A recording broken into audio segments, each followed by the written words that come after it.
आपको हमारी कहानी पसंद आए तो प्लीज़ हमारे चैनल को लाइक और सब्सक्राइब ज़रूर करें। अरुणाचल प्रदेश का रविंद्रनाथ मेडिकल कॉलेज। इस हॉस्पिटल के मैटरनिटी विंग को लेकर लंबे समय से अजीब बातें कही जाती रही हैं। नर्स काव्या, जो कुछ दिन पहले ही यहाँ काम पर लगी थी, कोई इन अफवाहों पर जरा भी यकीन नहीं था। भूत वूत सब बकवास है, यही सोचती थी वो। पर फिर वो रात आई। काव्या की नाइट शिफ्ट थी और वो मैटरनिटी वार्ड में एक लेबर पेशेंट को अटेंड कर रही थी। सब सामान्य चल रहा था जब उसे अचानक कॉरिडोर से किसी के रोने की आवाज आई। उसने ध्यान दिया, कोई औरत सिसक कर रो रही थी। इतनी रात को कौन रो सकता है, सोचकर वह बाहर निकली। आवाज उसे खींच रही थी, जैसे कोई बुला रहा हो। कॉरिडोर सुनसान था, मगर आवाज और भी तेज होती जा रही थी। जैसे ही वह कॉरिडोर के आखिरी सिरे पर पहुंची, लाइट्स ने फड़कना शुरू कर दिया और अचानक सब कुछ अंधेरे में डूब गया। उसे ऐसा लगा जैसे कोई उसके पीछे खड़ा है, जैसे किसी की सांसें उसकी गर्दन को छू रही हैं। वो डर के मारे पलटी और देखा, एक औरत पेशेंट के गाउन में दीवार की ओर बैठी थी।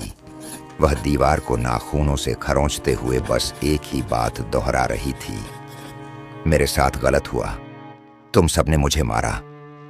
काव्या की सांसें थम गईं। वो औरत धीरे धीरे मुड़ी। उसके हाथ में एक मरा हुआ बच्चा था और उसका निचला शरीर खून से भरा था। लाइट्स एक बार फिर फ्लिकर करने लगी। उस औरत ने गुस्से से चिल्लाते हुए कहा, तुम सब दोषी हो, मेरी जान तुम सबने ली है।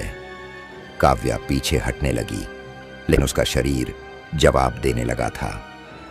वह किसी तरह खुद को खींचती हुई वॉशरूम तक पहुंची और दरवाजा बंद कर लिया।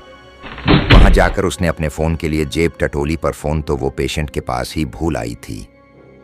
तभी बाथरूम का दरवाजा जोर से कांपने लगा। काव्या कांपते हुए शीशे की तरफ देख रही थी और तभी शीशे में उसे अपने ठीक पीछे वही औरत खड़ी नजर आई। काव्या ने तुरंत पलटकर देखा, वहां कोई नहीं था। वो समझ चुकी थी ये किसी इंसान का काम नहीं है। उसने भागने का फैसला किया। वो जानती थी कि बाकी नर्सें ऊपर फ्लोर के नर्स वार्ड में हैं, लेकिन अब वहां जाने का रास्ता उसी कॉरिडोर से होकर जाता था जहां वो औरत थी। काव्या ने हिम्मत दिखाई और दौड़ पड़ी। भागते वक्त उसका पैर किसी चीज से टकराया और वह गिर पड़ी। नीचे देखा, वही औरत की लाश फर्श पर पड़ी थी। उसकी आंखें खुली थीं और जैसे काव्या को घूर रही थीं। काव्या वहीं बेहोश हो गई।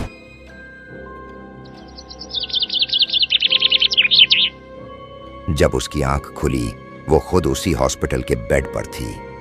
उसके पास खड़ी सीनियर नर्स ने कहा, जो तुमने देखा उस पर यकीन करना मुश्किल है, पर तुम अकेली नहीं हो जिसने उसे देखा है। उसका नाम राधिका था।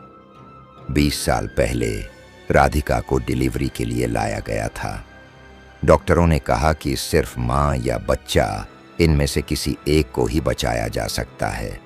परिवार ने बच्चे को बचाने का फैसला किया, पर किस्मत ने दोनों को छीन लिया। कुछ दिनों बाद राधिका के घर में आग लग गई और उसका पूरा परिवार जल गया। उसके बाद से राधिका की आत्मा इस हॉस्पिटल के मैटरनिटी विंग में भटकती रहती है, अपने बच्चे को ढूंढती हुई और अपनी मौत का बदला मांगती हुई। काव्या ने उस दिन के बाद हॉस्पिटल की नौकरी छोड़ दी। उसने फिर कभी नाइट शिफ्ट नहीं ली।